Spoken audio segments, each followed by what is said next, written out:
देखील थोडं कठीण होईल. आणि या खेळपट्टीवरती किमान पिंपलोलीने आज दोनही मॅच सक्सेसफुल चेस केला. एक मॅचमध्ये 31 धावा त्याने 10 चेंडूमध्ये चेस केल्या आणि दुसऱ्या मॅचमध्ये देखील जवळपास 39 धावा त्याने 14 बॉलमध्ये चेस केल्या. त्यामुळे या टीमची चेसिंग कॅपॅसिटी चांगली आहे. म्हणून किमान 35 प्लस स्कोर पाहिजे तो VR शेलू टीमला. 2 बॉलवरती 2 विकेट आणि 1 चौकार. जय गावदेव नेवाली टीमच्या प्रचंड मेहनतीने उभी राहिलेली ही स्पर्धा. पंचाच्या भूमिकेत नरेश दुर्गे या मॅचमध्ये, प्रेम दुर्गे या मॅचमध्ये आणि सोबत गोलंदाजीसाठी आलाय तो सूरज. 3 बॉल फक्त धावा आहेत त्या मात्र 4. चौथा बॉल आडव्या बॅटने खेळायचा होता. ऑन साईडला स्वीप करत होते राजू तरे. डॉट बॉल आलाय. 4 बॉलमध्ये धावा आहेत फक्त 4. पिंपलोलीकरांचा आवाज तुम्हाला मैदानाच्या आजूबाजूला दिसेल, कारण मॅच क्वालिफायची आणि क्वालिफाय नंबर 4चा हा सामना. जो जिंकेल तो मानवी 11 भुतिवलीच्या विरोधात सेमीफायनल खेळेल. भुतिवली टीम समोर कोणती टीम क्वालिफायचं तिकीट घेऊन सेमीफायनल मध्ये पोहोचले बघायचे. 5वा चेंडू मात्र राजू तरेने ठोकलाय मागे चौकार. जबरदस्त शॉट होता. या चेंडूची वाट बघत होता राजू आणि पाठवला पाठीमागे. दुसरा चौकार आलाय. Over number 5. बॉल इथून संपलेत 1चे आणि धावा धाव फलकावरती 2 विकेट आणि 2 चौकार आणि 8 धावा. प्रभात शेलारने चौकार लगावला. लगेच त्याची विकेट आली. गणेश शून्यावरती बाद झाला आणि राजू तरे आणि रजतला डाव सावरायचा आहे तो VR शेलूचा. आणि इथे जिंकला तर मग शेलू गावामध्ये आणखी एखादी फटाक्यांची माल वाजेल. संतोष दादांकडून फटाक्यांची माल वाजेल. सामना क्वालिफायचा आणि ट्रॉफी जिंकून देणारा हा सामना आहे. धावा आहेत 5 चेंडूमध्ये 8. 1 बॉल इथून सूरजचा. कॅप्टन सूरजची ओव्हर आहे पिंपलोलीसाठी.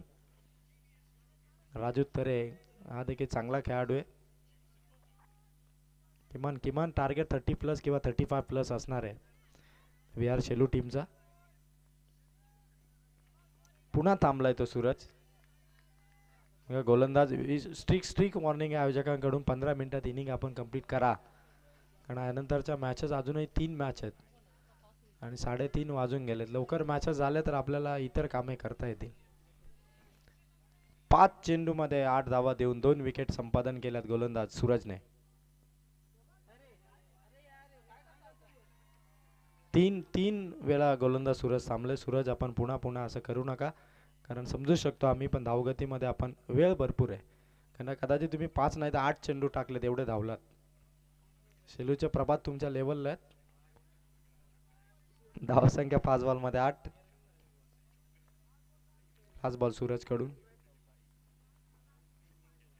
राजू साठी हा चेंडू होता. 3ही स्टंप सोडून आले होते. ओव्हरची केली आहे समाप्ती. First over complete. धावा आल्या 2 विकेट 8 धावा 2 चौकार फक्त आलेत.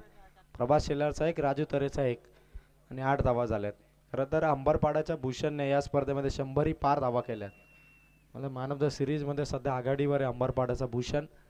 त्यानंतर वावलोलीचा फलंदाज अमोल आणि त्यानंतर त्यांच्या अगदी बरोबरीने ते मात्र भुतिवलीचे गणेश कोंडे. पण ते फार दूर आहेत. 50 धावा 50 पॉईंट पर्यंत आहेत.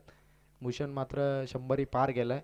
आम्हाला आज VR शेलू टीमकडून एखादा खेळाडू 50 करेल का, त्या पॉईंटपर्यंत पोहोचेल का, मॅन ऑफ द सिरीजचा कूलर जिंकेल का, 4,000 रुपये किमतीची आकर्षक फलंदाजी बॅट जिंकेल का आणि 3,000 रुपये किमतीचे शूज, स्पोर्ट्स शूज उत्कृष्ट गोलंदाज कोणता खेळाडू ठरेल का हे बघायचं.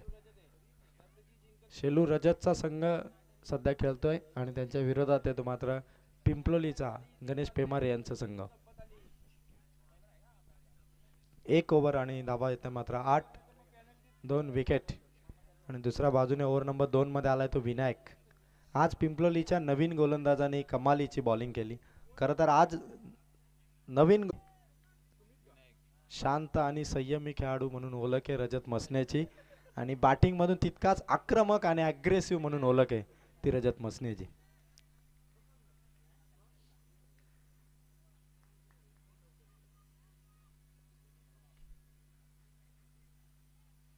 रजतच्या बॅटमधून शॉट आला. लॉंग ऑफ मध्ये खेळाडू दीनानाथ पाटीलचा थ्रो त्या ठिकाणी येईल.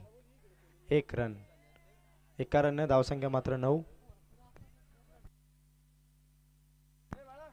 1 बॉल आणि 9 धावा. पुरुषोत्तम रसाळ नेवाळीच्या जावई मंचावरती उपस्थित आहेत. विजय दुर्गे दादा मंचावरती उपस्थित आहेत.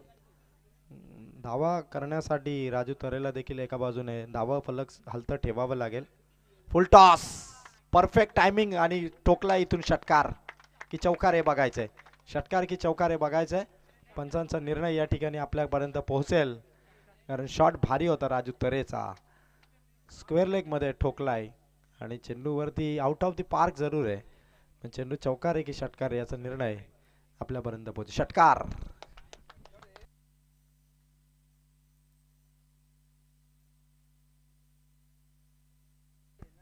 ठोकलाय षटकार. धावा झाल्यात त्या मात्र 15.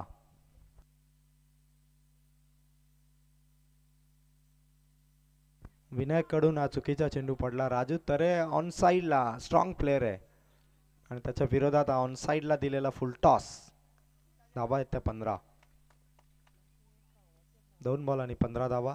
विनायक पुन्हा एकदा ओव्हर द विकेटने आलेत. समोर येतो मात्र राजू तरे. पुन्हा एकदा सुपर शॉट. मागे ठोकलाय तो षटकार. डीप बॅकवर्ड स्क्वेअर लेग मध्ये आलाय षटकार. लगातार षटकारांची खेळी साकारतोय फलंदाज राजू तरे. धावा पोहोचल्या 3 चेंडू मध्ये 21. एक षटकार जर आता आला रजत मसनेंचे बंधू संकेत मसने यांच्याकडून राजू तरे यांना रोख रक्कम 200 रुपयाचा कॅश प्राइज असेल. संकेत मसनेंचा हे कॅश प्राइज आहे. 2 आले. धावा संख्या पोहोचते 21 आणि 7-2 सरकार संतोष दादांकडून 3 बोट वर आलेत. कदाचित 3000 रुपयाचा कॅश प्राइज फलंदाज राजू साठी असेल कारण आज पूर्णपणे सुट्टीचा दिवस आहे आणि संतोष दादा आज सुट्टी घेऊन येत त्यामुळे हमखास 3000चा कॅश प्राइज त्यांनी अनाऊन्स केलाय. धावा संख्या 3 बॉल मध्ये ती मात्र 21. कमबॅक करावा लागेल विनायकला श्री गणेश पिंपलोली टीम साठी राजूला थांबवण्यासाठी आणि राजू साठी हा चेंडू होता. रनआउटची चान्स बनली आहे आणि विकेट इथून आली रजत मसण्याची. अति घाई केली रजतने. बॉल मात्र जरी डॉट होता तरी गरज नव्हती या धावेची आणि फलंदाज रजत इथून बाद. धावा संख्या 21 असताना दिलाय धक्का क्रमांक 3 आणि नवीन फलंदाज सचिन सिंग दुधानी मैदानावरती एंटर होत असताना 21 धावावरती दिलाय धक्का. डीजे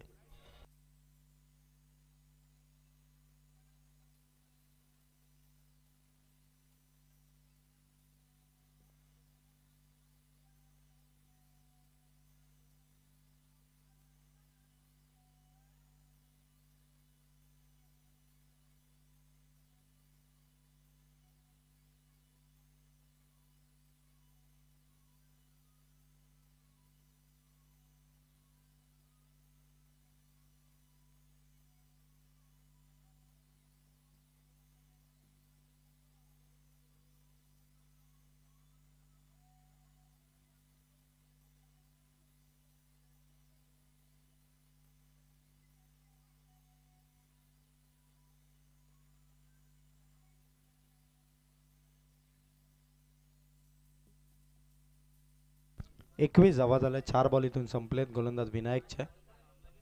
नवीन फलंदाज उतरलाय सचिन सिंग दुधानी आणि टीम इथून मात्र परफॉर्मन्स करण्यासाठी सज्ज आहे. राजूची विकेट ही अत्यंत घातक आहे टीम पिंपलोलीसाठी. फटका चांगला राजूचा. गॅप मध्ये ढकललाय. संदेशच्या डोक्यावरून ठोकला इथून चौकार. धावा पोहोचला चौकाराने 25.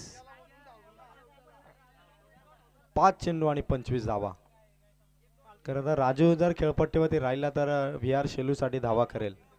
रजत बाद झालाय. गणेश बाद झाला. प्रभात बाद झालाय आणि आता एकमेव राजू आहे जो मात्र या धावा संख्येला भरधाव वेगाने घेऊन जाऊ शकतो. विनायक समोर येतो मात्र राजू तरे. 25 धावा.